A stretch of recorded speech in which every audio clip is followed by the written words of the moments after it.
Next, let's take a look at finding different holidays or different dates exactly. Let's use formulas to calculate the holidays for any given year.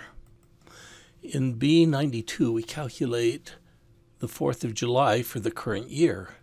Note we use the date function and then take the year of today, pulls out the year from the current year, comma, 7, 4. That will give us the date of July 4th in 2017. We could also convert this text to a date. In B96, we have 2020, 08, 21. Later on, we'll learn how to use these different functions more efficiently, but we can say date, and then using the left function, take whatever's in B96, the first 4 characters, comma, then mid, take what's in B96, the 5th character, starting at the 5th character, take 2 characters, and finally the right 2 characters. This will turn it into an Excel date. So let's try some of the holiday calculations below. First of all, we can use the date function to get then any holiday that is a specific date. So I'll say equal date. And the year, we're going to use whatever year is in A103 right now.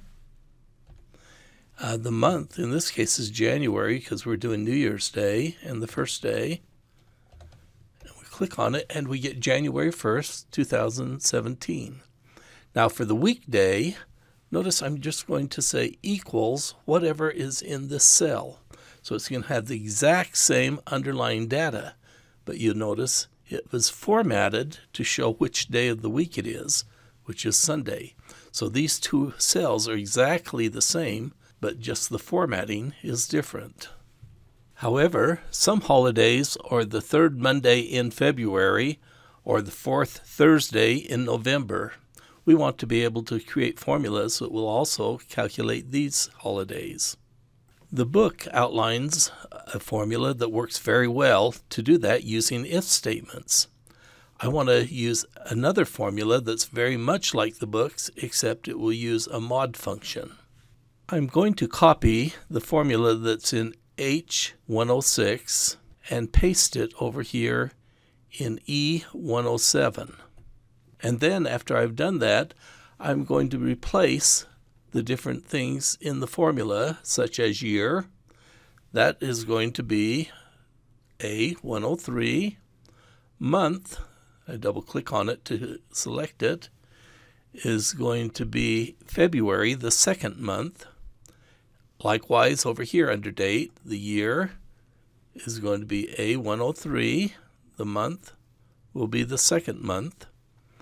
Now there's 2 more things. I need to say which day of the week I want it to be in February. Well, this is for a Monday. So we start counting. Sunday is 1, Monday is 2, until we get to Saturday, which is 7. So 2, because this is a Monday. And which week? It's the 3rd week in February, so we'll put a 3.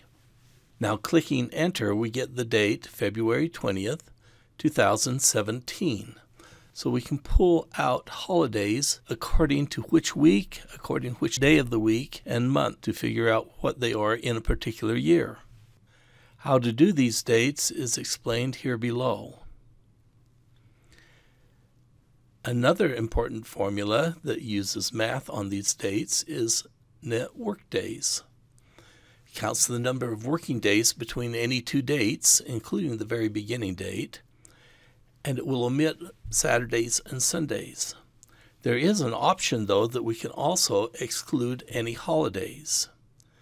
Below you will notice a list of holidays that we have in our chart. So I have the first day, Saturday, January 14th. The last day is Monday, February 20th. I say network dates. I show the first, the last day, and then I include a list of all the holidays. That would be E171 through F181. It tells me there are 24 days that we will be working. That does not include weekends and holidays. An inverse of the network days function is the work day. We give it the first day that we want to start with, and then how many days we want to work, and find out when that date will be. Notice workday beginning, the number of days we want, and then the optional holidays that is listed here. And in this case, 25 days would be February 21st, 2017. What if we wanted to work for 45 days? Looks like that would be also on a Tuesday, March 21st, 2017. Let's scroll down below here, and there's one holiday that's particularly hard to calculate due to the phase of the moon and so forth, and that is Easter. Now, there's not a straightforward formula. They did put a contest up on the internet to see who could create the shortest date. This date that uses dollar and mod and percent and so forth was determined to be a very good example of Easter and probably won the competition. But there's another one over here that uses floor, day, minute, and so forth that works just as well. The author claims he doesn't know why they work, but they do work, and so if you ever need a formula for Easter, you have one now. Below here, we want to calculate how many days until Christmas. So I would put equals Christmas minus today's date, and it gives me a date. I want how many days. So what's wrong here? Again, we need to make sure that we format it appropriately. So let's format this as a general, and it looks like we have 336 days to shop until Christmas.